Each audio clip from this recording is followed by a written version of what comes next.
Can you guess what airport I'm at? My favorite one. We made it, guys. We're back in Orlando. It's been a minute. I haven't been in this airport since, what, March? I'm gonna tell you right now, I've been to a lot of airports. I've been in airports from Aruba to Maui. I've never been in an airport that feels as good or smells as good as the Orlando airport. It just sets the tone, and you know you're home when you're here, and I am psyched.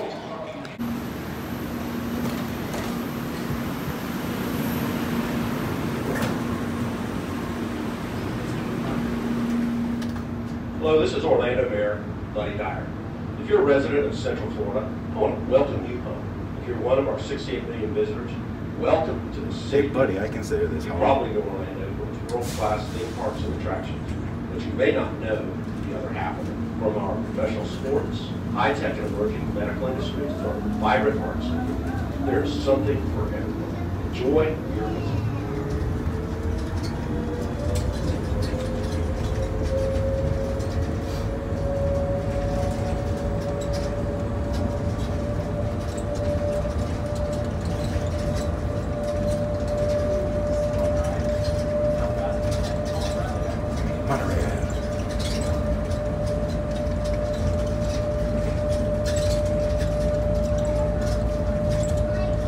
Please stand clear of doors and hold on to the handrails. The shuttle is approaching the main terminal building.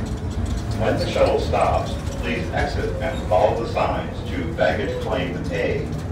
Resort and underground transportation options are on level 1. We're here.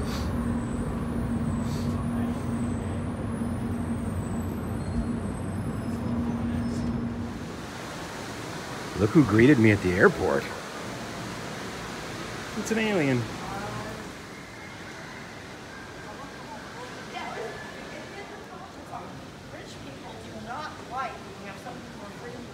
Now, technically, I'm not here to go to Disney this time. I'm here for a different event at a different park. So maybe I'll stop in somewhere else too. And you know, I don't care what time it is, when I get to the Orlando airport, I gotta stop at the airport. You just gotta. Not surprisingly, there's a lot of Toy Story merch. Well, Toy Story Land. So here's one of the big places there. Look at this little buzz car. I think it's 2002 or something. Coffee mugs. Coffee mugs are my kryptonite. I love this Stitch mug, except it doesn't really hold a lot. I need a big coffee mug because I drink a lot of coffee. Like, now you're getting somewhere. They got some new Halloween merch out too. Oh, look at this mug. Now that's a coffee mug. Let's see.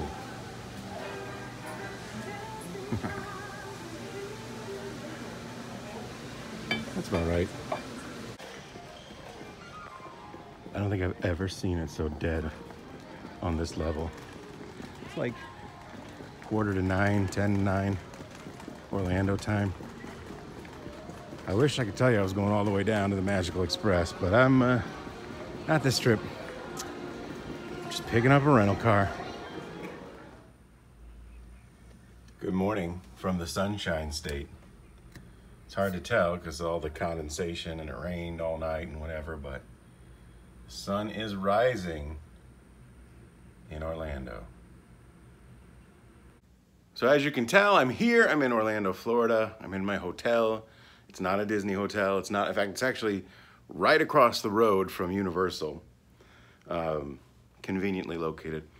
But I'm not going to Universal just yet. It is, let's see, it is 7:07 a.m. I've been up for an hour already. I'm dressed, I'm showered, and I'm gonna go have, you know, if you listen to my podcast or other podcasts I've been on, I said, I'm only coming for this one event. I'm not gonna do like last year where I spent a whole day at a Disney park and then went to Horror Nights. No. I'm gonna be smart. I'm gonna be sensible. I'm gonna rest all day and work all day. And then I'll go to the event at night well rested and ready to go. Come on, really? We all, you know who you're dealing with at this point, right? All right, listen, I appreciate that it's your cash crop here in Florida, one of, but the Florida Citrus Board has just gone too far. First it was Anita Bryant, now this. I pretty much lost like half of you with the Anita Bryant reference, didn't I? I'm old. We are entering the bubble, but I don't have a cool sound effect. But if you're on the Magical Express, it would start playing It's a Small World. Dun, dun, dun, dun, dun, dun, dun, dun. Yes, that is how it starts. Somebody remind me, I'm in Dinosaur rows 32 through 4. I think I'm in 32. Make sure you let me know that later, okay? Actually, for me, there couldn't be a more appropriate lane than Dinosaur Lane. In fact,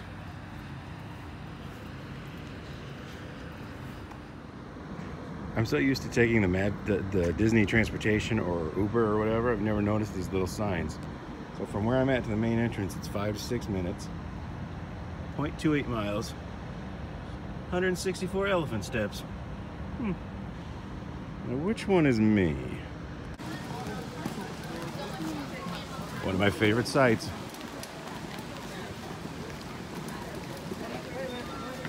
Doesn't get much better. And then there's one of the weirdest sights you'll ever see.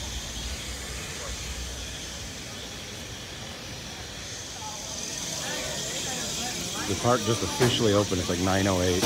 I'm in line for Pandora for a Flight of Passage. I've been in line for about 15 minutes already, maybe. They're only quoting an hour, so it's not so bad. I can wait an hour. Considering in about an hour or two, it's going to be up to probably 3, judging by the crowd level.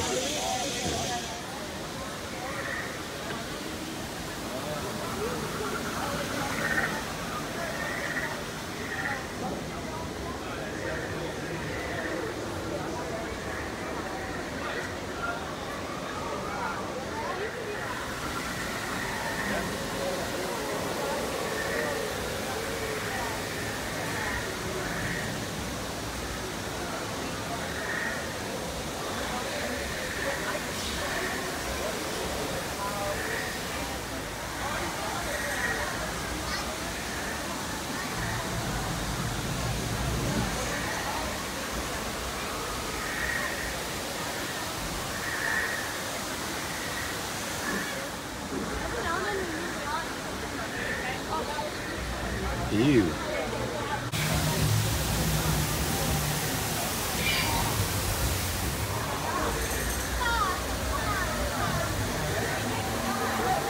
A lot of slime in Pandora.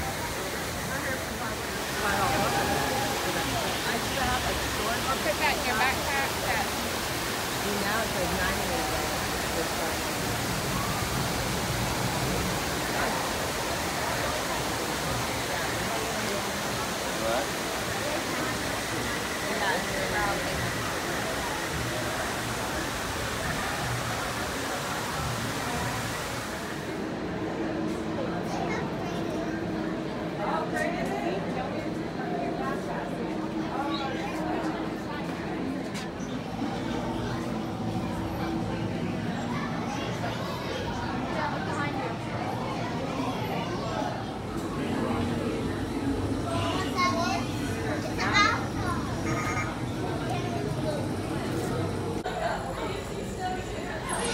Plan 3 up now.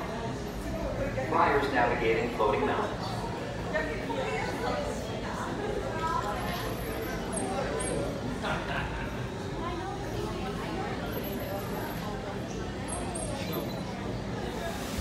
So I don't know if this is a good spot to do this, but I wanted to give my immediate reaction to Flight of Passage for the first time, specifically as someone who suffers from anxiety.